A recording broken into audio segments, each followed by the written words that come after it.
اور ہمیشہ حق کی جیت ہوتی ہے، فتح ہمیشہ حق کی ہوتی ہے۔ اور میرے والد پاک جب وہ کیس چل رہا تھا نا حضور قبلہ عالم روضہ پاک والے، پہلے آپ کا مزار 414 جلو آنا میں تھا، اور حضور حوصلہ اعظم پاک شہنشاہ بغداد میرے والد پاک حضور سائیں پیر محمد نیاز حسین آپ کو ملے، اور آپ نے فرمایا، آپ نے رومال دیا اور فرمایا کہ سجادگی کا رومال ہے، اور فرمایا کہ نیاز حسین فتح تمہاری ہے۔ سبحان اللہ۔ حضور امام دلوی پاک یہاں پر جناب جلوہ گر ہوئے، ہجرت ہوئی، بابو عطا محمد صاحب وہ فرمایا کرتے تھے کہ یہ دل کے عادلی میں یہ لکھا جا چکا ہے کہ جناب کی ہجرت ہوگی، اور جناب کا بعد وصال جناب کا ہجرت فرمانا یہ ازلی ابدی تھا، اور حضور رسول پاک صاحب لولاک نے اس جگہ کو مدینہ بنانا تھا، جناب میں یہاں آنا ہی آنا تھا، مگر ظاہری طور پہ سبب میرے والد پاک کا ہے۔ بے شک یہاں پہ میرے والد پاک حضور امام دلوی پاک کو لے کر آئے، بے شک، اور حضور امام دلوی پاک کا یہ روضہ پاک عالی شان،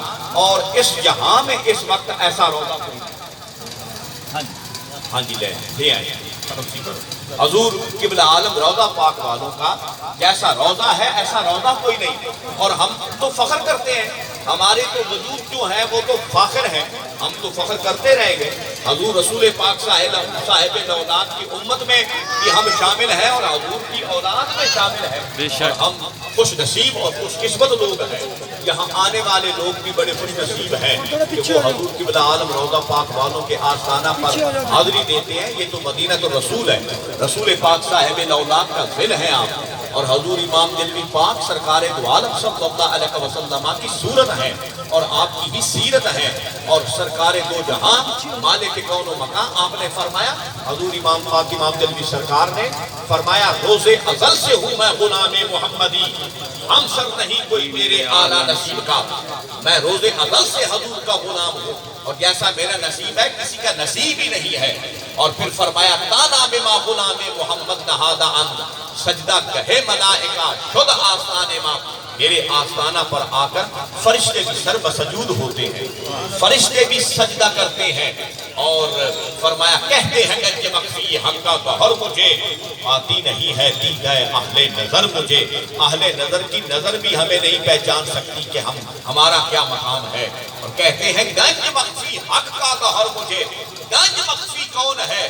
اللہ فرما رہا ہے، کنت کنزا مخفیا فاحببت ان اعرف فخلقت الخلق، میں چھپا ہوا خزانہ تھا، مجھے محبت ہوئی کہ میں ظاہر ہو جاؤں، تو میں نے ساری کائنات کو پیدا کر دیا، ساری کائنات کو ظاہر کر دیا۔ تو وہ کنت کنزا والی جو ذات ہے وہ مخفی خزانہ، آپ نے فرمایا کہ وہ میں ہوں۔ کہتے ہیں گنج مخفی حق کا گوہر مجھے پاتی نہیں ہے دیدہ اہل نظر مجھے، اور حضور قبلہ عالم جناب کا کلام، جناب کا کلام جو ہے وہ جناب کا وہ حال ہے، اور جناب نے اپنے حال سے کلام فرمایا، اور نہ کسی کا وہ حال ہوگا اور نہ وہ کلام سمجھے گا، جس کو حضور چاہیں گے وہی سمجھ سکتا ہے، جس کو جناب چاہے سمجھا دیں۔ ہماری ذمہ داری یہ ہے کہ حضور کا کلام ہر خاص و عام تک پہنچائیں، یہ ہماری ذمہ داری ہے، ہر خاص و عام تک ہم حضور قبلہ عالم روضہ پاک والوں کا کلام پہنچائیں۔ آگے سمجھانا جناب کا کام ہے، کوئی سمجھے نہ سمجھے، جس کو سمجھانا ہوگا جناب خود سمجھا دیں گے۔ اور ہم جناب نے جو کلام فرمائی ہے تو کیا اس میں جناب کا خون نہیں ہے؟ کیا جناب کے ادراک اور جناب کے احوال اس میں شامل نہیں ہیں؟ احوال شامل ہیں جناب کے، جناب کا خون شامل ہے، تو ہم بھی جناب کا خون ہے، تو جناب کا کلام بھی عظیم ہے، اور جناب کی اولاد ہے تو جناب کی اولاد ہی تو جناب کا کلام سمجھیں گے، اور کون سمجھ سکتا ہے؟ اور پھر پوتا جو ہوتا ہے وہ بیٹے سے زیادہ محبوب ہوتا ہے، واہ، پوتا بیٹے سے زیادہ محبوب ہوتا ہے۔ اکثر آپ نے دیکھا ہوگا کہ بیٹے ہوتے ہیں تو پھر ان کے آگے بیٹے ہوتے ہیں، تو جو دادا ہوتا ہے وہ بیٹے سے کم پیار کرتا ہے مگر پوتے سے زیادہ پیار کرتا ہے، اور اگر کسی سے وہ زیادہ پیار کرے تو اس میں کیا حرج کیا ہے؟ اس میں اس کا تو کوئی قصور نہیں ہے نا، اس میں بچے کا قصور نہیں ہوتا، اس میں بچے کا کوئی قصور نہیں ہے۔ وہ تو باپ کی مرضی ہے جس سے زیادہ پیار کرے. بچے تو سب ہی ہیں, بچے تو سارے ہی ہیں, یہ کوئی نہیں کہتا کہ وہ بچے نہیں ہیں, بچے سارے ہوتے ہیں, مگر کسی بچے سے باپ کو زیادہ الفت ہوتی ہے تو اس میں اس بچے سے ناراض نہیں ہونا چاہیے. وہ تو محبوب بچہ ہے. بابو عطا محمد صاحب کو اکثر یہاں پہ آتے تھے اور وہ کہتے تھے کہ بھائی یہ جو صاحبزادہ صاحب ہیں نا, ان پہ حضور امام دہلوی پاک کی خاص نظر ہے. بے شک. اور جناب کا یہ سارا نظر کا ہی کمال ہے. اور میں کبھی نہ کسی کے خلاف کوئی بات کبھی کرتا ہوں, نہ کبھی مجھے ضرورت ہے, اور نہ ہی کبھی ایسا ہوا ہے تو میں کبھی یاد بھی نہیں کر کے آتا. ہوتا ہے نا کہ میں پہلے موضوع بناؤں اور پھر وہ بات کرتا ہوں. نہیں, جیسے جناب کا امر ہوتا ہے ویسے ہی کلام ہوتی ہے. اور ایک دن میں نے یہاں پہ کلام کی اور ایک تفسیر ایسی بیان ہوئی, میں حیران ہو گیا. میں نے نہ وہ تفسیر کبھی پڑھی تھی نہ کبھی میں نے سنی تھی. میں بڑا پریشان ہوا. میں نے کہا یار پتہ نہیں یہ حدیث یہ تفسیر تو بیان ہو گئی ہے لیکن میں نے کبھی پڑھی نہیں, کبھی سنی نہیں.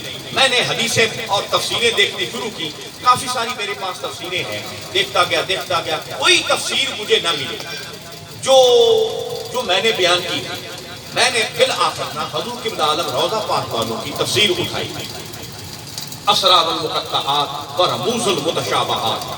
جب میں نے وہ اٹھائی نا تو وہ جب میں نے آیت نکالی اور جناب سن رہے ہیں میری بات, اور یہ جو کاندھے پہ یہ جو کھڑے ہیں فرشتے وہ بھی لکھ رہے ہیں, سب لوگ جان رہے ہیں اور سن رہے ہیں. وہی الفاظ موجود تھے جو میں نے بیان کیے. میں حیران ہوا.